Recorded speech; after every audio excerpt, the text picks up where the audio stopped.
हाँ जी। हमारा टॉपिक चल रहा था इकोलॉजी। और इकोलॉजी की हमने सीरीज शुरू की थी एनसीईआरटी पेज बाय पेज। उसी सीरीज को आगे बढ़ाते हैं और उस चैप्टर में जो जीव और समस्या शुरू किया था उसमें हमने लास्ट क्लास में इकोलॉजी का जो परिचय था और उसके अंदर जो आपने मेन मेन चीजें पढ़ी थी, जैसे चार जैविक घटक थे, जीव था, समष्टि थी, समुदाय था और बायोम था, इनकी चर्चा की। फिर इसके बाद में हमने आवास और निकेत पढ़ा था।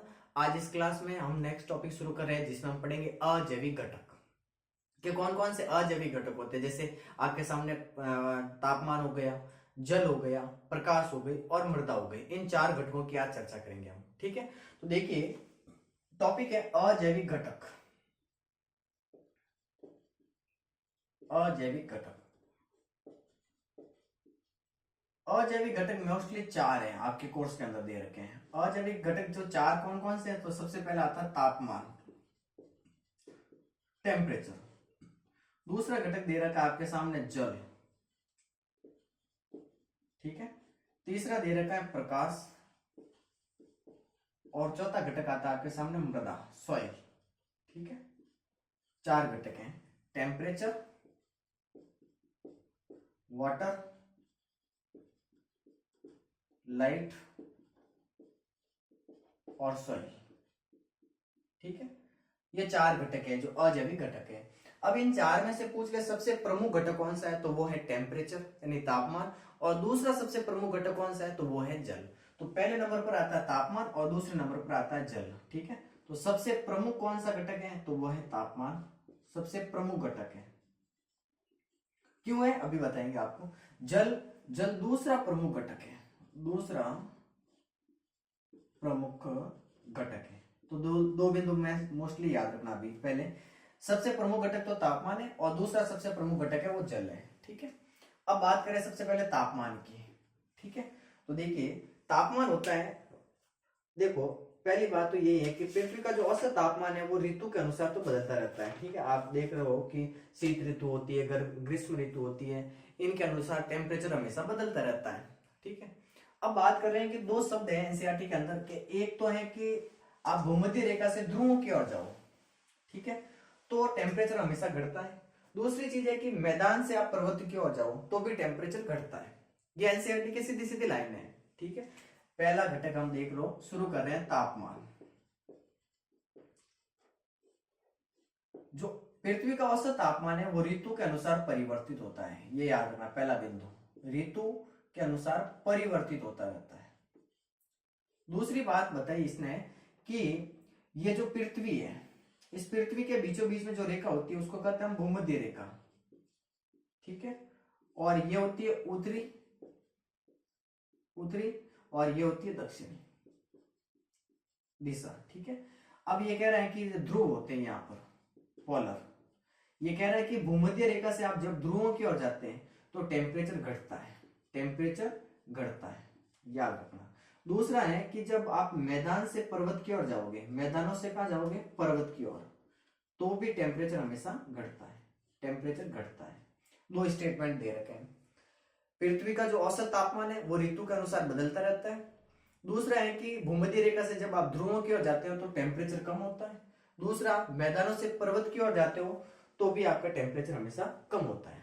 अब 3 पॉइंट याद रखना। एक दे रखा है 0 डिग्री सेंटीग्रेड, एक दे रखा है 50 डिग्री सेंटीग्रेड और एक दे रखा है 100 डिग्री सेंटीग्रेड। जो 0 डिग्री सेंटीग्रेड होते हैं वहां का जो क्षेत्र होते हैं वो होते हैं उच्च तुंगता क्षेत्र, उच्च तुंगता क्षेत्र। इन्हें सब जीरो करते हैं, इन क्षेत्रों को क्या करते हैं, सब जीरो। जबकि जो मरुस्थल होते हैं उनका टेम्परेचर लगभग 50 डिग्री सेंटीग्रेड होता है, मरुस्थलों का, डेजर्ट का। और कुछ ऐसे क्षेत्र होते हैं जहां का टेम्परेचर बहुत ज्यादा होता है, लगभग 100 डिग्री सेंटीग्रेड होता है, जैसे गर्म झरने हो गए, गर्म झरने हो गए, गहरे समुद्र हो गए, इनका टेम्परेचर लगभग 100 डिग्री सेंटीग्रेड रहता है, ठीक है। तो ये 4-5 बातें कि तापमान, पृथ्वी का जो औसत तापमान है वो ऋतु के अनुसार चेंज होता रहता है। जब आप भूमध्य रेखा से ध्रुवों की ओर जाते हैं तो टेम्परेचर घटता है, जब आप मैदानों से पर्वत की ओर जाओगे तो भी टेम्परेचर घटता है। फिर 3 पॉइंट याद रखना है कि जैसे उच्च तुंगता क्षेत्र है वहां का टेम्परेचर लगभग 0 डिग्री सेंटीग्रेड रहता है, इन्हें सब जीरो कहते हैं। मरुस्थलों का टेम्परेचर लगभग 50 डिग्री सेंटीग्रेड है। और कुछ ऐसे क्षेत्र होते हैं जहाँ का टेम्परेचर लगभग 100 डिग्री सेंटीग्रेड होता है, जैसे गर्म झरने और गहरे समुद्र। तो ये तीनों एग्जाम्पल सीधे सीधे याद रखना, ठीक है। फिर बात आती है कि ये जो तापमान है जो सबसे प्रमुख घटक क्यों है। ये सबसे प्रमुख घटक इसलिए है क्योंकि जीवों का जो आवास है, हैबिट, और उनका जो भौगोलिक वितरण है, जियोग्राफिकल डिस्ट्रीब्यूशन, वो उनको ये दर्शाता है, प्रभावित करता है मेन, ठीक है।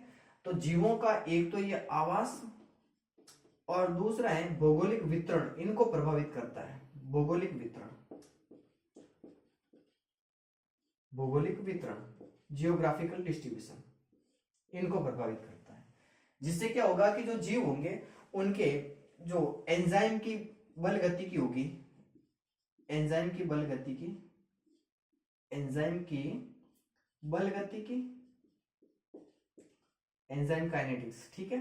दूसरा उन जीवों की उपापचय यानी मेटाबॉलिज्म क्रियाएं, और तीसरी चीज आती है और उनके कार्य, इन सबको प्रभावित करता है, ठीक है। तो ये चीजें मेन है। अजैविक घटक की बात करें, 4 है, तापमान, जल, प्रकाश, मृदा। सबसे पहले हम तापमान की बात करें तो पृथ्वी का जो औसत तापमान है वो ऋतु के अनुसार बदलता रहेगा। जब भूमध्य रेखा से ध्रुवों की ओर चलते हैं तो तापमान कम होता है। मैदानों से पर्वत की ओर चलते हैं तो भी तापमान कम होता है। फिर 3 स्टेटमेंट याद रखने हैं कि उच्च तुंगता क्षेत्र होते हैं जो जहाँ का टेम्परेचर लगभग 0 डिग्री सेंटीग्रेड रहता है, इनको सब जीरो कहते हैं। मरुस्थलों का टेम्परेचर लगभग 50 डिग्री सेंटीग्रेड, और कुछ ऐसे क्षेत्र होते हैं जिनका टेम्परेचर बहुत ज्यादा होता है, लगभग 100 डिग्री सेंटीग्रेड। उनके एग्जाम्पल है गर्म झरने और गहरे समुद्र। अब ये जो तापमान होता है ये सबसे प्रमुख घटक होता है। क्यों? क्योंकि ये जीवों का जो आवास है, हैबिट, और उनका जो जियोग्राफिकल डिस्ट्रीब्यूशन है उसको प्रभावित करता है। और इससे जीवों के जो एंजाइम की जो बल गति की यानी काइनेटिक्स है, वो उपापचयी क्रियाएं और उनके जो कार्य होंगे, कार्य की कार्य वो भी प्रभावित होंगे, ठीक है। फिर 2 शब्द आते हैं, एक शब्द आता है यूरिथर्मल, यूरिथर्मल, और एक शब्द आता है स्टेनोथर्मल। ध्यान से सुनना, स्टेनोथर्मल। यूरिथर्मल क्या होते हैं? तो ऐसे जीव जो अधिक तापमान प्रवास को भी सहन कर सके, जो ज्यादा टेम्परेचर रेंज में भी रह सके, वो तो है यूरिथर्मल। और जो कम टेम्परेचर रेंज में रहते हैं उनको कहते हैं स्टेनोथर्मल।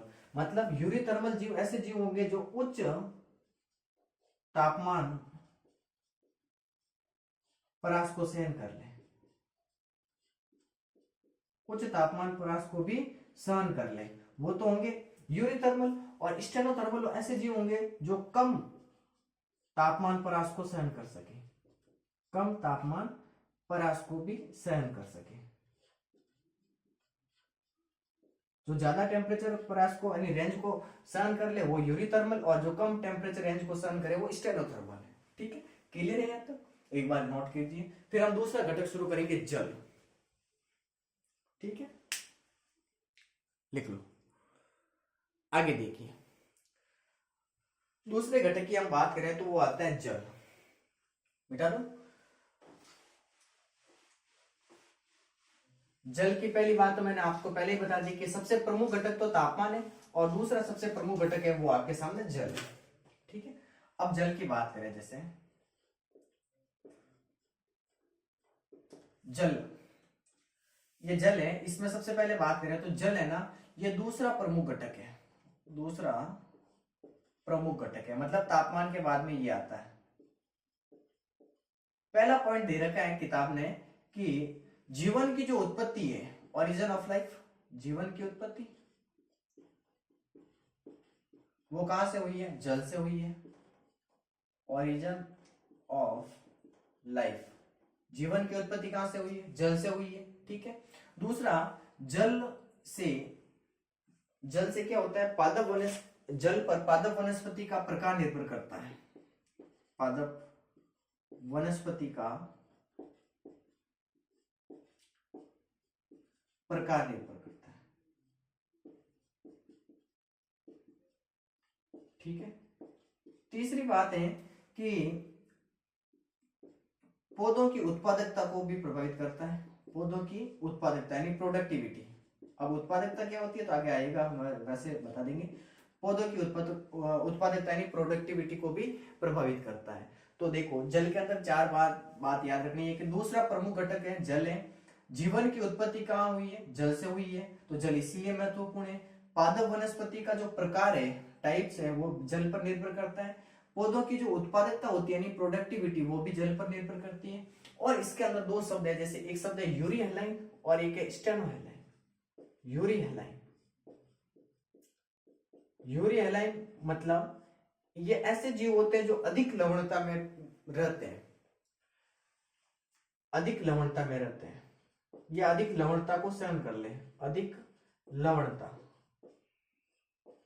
को सहन कर ले, वो जीव है यूरी हेलाइन। और एक शब्द आता है स्टेनोहेलाइन। स्टेनोहेलाइन, ये जो जीव होते हैं ये कम लवणता को सहन करते हैं या कम लवणता में रहते हैं, कम लवणता। ठीक है, ये याद रखना दो बिंदु। जल दूसरा प्रमुख घटक है। कहा जाता है कि जीवन की उत्पत्ति कहाँ हुई है, जल से हुई है। जल पर पादप वनस्पति का प्रकार निर्भर करता है और पौधों की उत्पादकता यानी प्रोडक्टिविटी भी निर्भर करती है। फिर दो शब्द याद रखना, एक शब्द है यूरी हेलाइन और एक शब्द है स्टेनोहेलाइन। यूरी हेलाइन का मतलब है ऐसे जीव जो अधिक लवणता में पाए जाते हैं उनको यूरी हेलाइन कहते हैं, और जो कम लवणता में पाए जाते हैं उसको स्टेनोहेलाइन कहते हैं। ठीक है, ये दूसरा घटक है। दूसरे घटक के बाद में हम तीसरे घटक की बात करें तो वो आता है प्रकाश, लाइट। देखो प्रकाश पौधों को भी प्रभावित करता है और जंतुओं को भी प्रभावित करता है। अब कैसे, तो हम पहले बात करें जैसे पादप की। पादप को कैसे प्रभावित करता है, तो आपने सबने पढ़ा होगा कि पौधे होते हैं वो प्रकाश संश्लेषण की क्रिया द्वारा अपने लिए भोजन बनाते हैं। तो पौधे मोस्टली एक तो प्रकाश संश्लेषण को जरूरी है, प्रकाश संश्लेषण के लिए जरूरी है प्रकाश संश्लेषण के लिए। दूसरा आपने 11th क्लास के अंदर एक टॉपिक पढ़ा होगा दीप्तिकालिता, जो कि गार्डनर और एलार्ड ने दी थी तंबाकू के पौधे के ऊपर पुष्पन के लिए। ठीक है, तो प्रकाश की आवश्यकता होती है, एक तो दीप्तिकालिता के लिए आवश्यकता होती है, दीप्तिकालिता, फोटोपिरिडिज्म, और इसी के अंदर पुष्पन, पौधों के अंदर पुष्पन हो उसके लिए भी क्या चाहिए, प्रकाश चाहिए। तो प्रकाश पौधों के लिए भी आवश्यक है और जंतुओं के लिए भी आवश्यक है। पौधों के लिए क्यों आवश्यक है, क्योंकि पौधों के लिए प्रकाश संश्लेषण की क्रिया हो, दीप्तिकालिता के लिए, पुष्पन के लिए। फिर बात आती है जंतुओं के लिए कैसे आवश्यक है प्रकाश, तो जंतुओं की बात करें तो जंतुओं के अंदर देखो आप पहला बिंदु याद रखना, प्रवास के लिए यानी माइग्रेशन के लिए तापमान जरूरी है, सॉरी प्रकाश जरूरी है। दूसरा उनके प्रजनन के लिए प्रकाश जरूरी है। और तीसरा है उनके जो भोजन होता है उसको ढूंढने के लिए भी जरूरी होता है, भोजन को ढूंढने के लिए, भोजन को ढूंढने के लिए जरूरी होता है।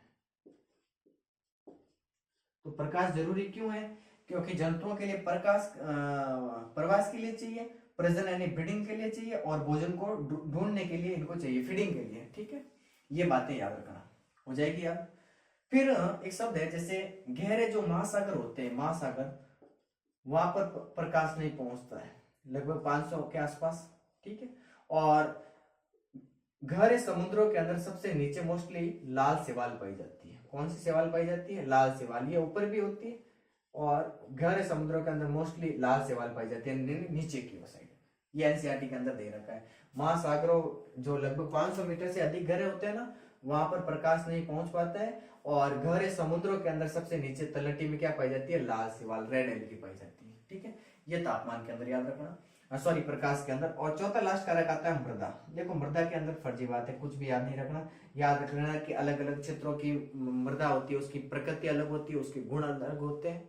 ठीक है, और इसके जो मृदा का निर्माण है ये निर्भर करता है, देखो एक तो जलवायु के ऊपर, एक अपक्षय के ऊपर, और एक निर्भर करता है विकास के ऊपर। जैसे एक निर्भर करता है अपक्षय के ऊपर और एक निर्भर करता है वहां की जलवायु के ऊपर, मृदा का जो निर्माण है, और एक निर्भर करता है इनके विकास के आधार पर। फिर किताब के अंदर देखो इसके अंदर जल धारण क्षमता भी दे रखी है, वाटर होल्डिंग कैपेसिटी है, जिसका प्रैक्टिकल भी होता है 12th के अंदर। तो ये मेन 4 अजैविक घटक हैं। आपको मेन चीजें क्या याद रखनी है, जैसे हमने सबसे पहले देखो अजैविक घटक शुरू किए थे। अजैविक घटक 4 होते हैं, तापमान, प्रकाश, जल और मृदा। ये चारों पहले याद रखना। देखो कौन कौन से हैं, तापमान है, प्रकाश है, जल है और मृदा है। फिर आपसे पूछ ले सबसे प्रमुख कौन सा है, तो तापमान है। दूसरा प्रमुख कौन सा है, तो प्रकाश है। तापमान की बात की तो तापमान पृथ्वी का जो औसत तापमान होता है वो ऋतु के अनुसार चेंज होता रहता है। जब आप भूमध्य रेखा से ध्रुवों की ओर जाओगे तो तापमान घटता है, मैदानों से पर्वत की ओर जाओगे तो भी तापमान घटता है। फिर 3 पॉइंट याद रखना है, जैसे उच्च तुंगता क्षेत्र है वहां पर सब जीरो होता है, मतलब 0 डिग्री सेंटीग्रेड होता है। मरुस्थलों के अंदर 50 डिग्री सेंटीग्रेड होता है। कुछ ऐसे क्षेत्र होते हैं जहां पर 100 डिग्री सेंटीग्रेड से भी अधिक होता है, जैसे गर्म झरने हो गए, गहरे समुद्र हो गए वहां पर। फिर तापमान प्रमुख कारक क्यों है, क्योंकि ये जीवों के आवास को और उनके भौगोलिक वितरण को प्रभावित करता है, जिससे जीवों की जो अंदर उपापचय क्रियाएं होती है, कार्य होते हैं, उनको भी प्रभावित होते हैं। फिर 2 शब्द आए थे, एक आया था यूरी एलाइन और एक आया स्टेनोथर्मल और एक आया था यूरी थर्मल। 2 शब्द याद रखना तापमान में, एक आया था यूरी एलाइन जो अधिक तापमान पर रहते हैं, यूरी एलाइन, और एक शब्द आया था स्टेनो एलाइन जो कम तापमान पर रहते हैं, स्टेनो एलाइन। ठीक है। फिर दूसरा कारक आया जल। जल दूसरा प्रमुख कारक है। जीवन की उत्पत्ति जल से हुई है। पादप वनस्पति का प्रकार जल पर निर्भर करता है और पौधों की उत्पादकता यानी प्रोडक्टिविटी वो भी जल पर निर्भर करती है। फिर 2 शब्द है इस जल के अंदर, एक आता है यूरी एलाइन और एक आता है स्टेनो एलाइन। जो अधिक लवणता में होंगे वो यूरी एलाइन, जो कम लवणता में होंगे वो स्टेनो एलाइन। फिर जो गहरे महासागर होते हैं लगभग 500 मीटर वहां तक प्रकाश नहीं पहुंच पाता, यानी जल प्रकाश नहीं पहुंच पाता, वो प्रकाश में जाएगा। ठीक है। और गहरे समुद्रों के अंदर लाल शैवाल पाई जाती है। प्रकाश पौधों के लिए भी चाहिए, जंतुओं के लिए भी चाहिए। पौधों को क्यों चाहिए, क्योंकि प्रकाश संश्लेषण की क्रिया हो, दीप्तिकालिता के लिए हो और पुष्पन के लिए, ये 3 चीजें। जंतुओं के लिए प्रवास के लिए चाहिए, प्रजनन के लिए चाहिए और भोजन को ढूंढने के लिए चाहिए। फिर वो गहरे महासागर में याद रखना कि 500 मीटर आए वहां तक प्रकाश नहीं पहुंच पाते। गहरे समुद्रों के अंदर नीचे तलहटी के अंदर लाल शैवाल पाई जाती है, याद रखना। मृदा अलग अलग स्थानों की मृदा, उनकी प्रकृति अलग होगी, उनकी संरचना अलग होगी, उनके गुण अलग होंगे। मृदा का निर्माण किस पर निर्भर करता है, अपक्षय के ऊपर, जलवायु के ऊपर और विकास के ऊपर, और अलग दे रखे जल धारण क्षमता, वाटर होल्डिंग कैपेसिटी। ठीक है, ये मेन बातें याद रख लेना। ठीक है, अगली क्लास में मिलते हैं नेक्स्ट टॉपिक के साथ। तब तक के लिए बाय बाय, शुक्रिया।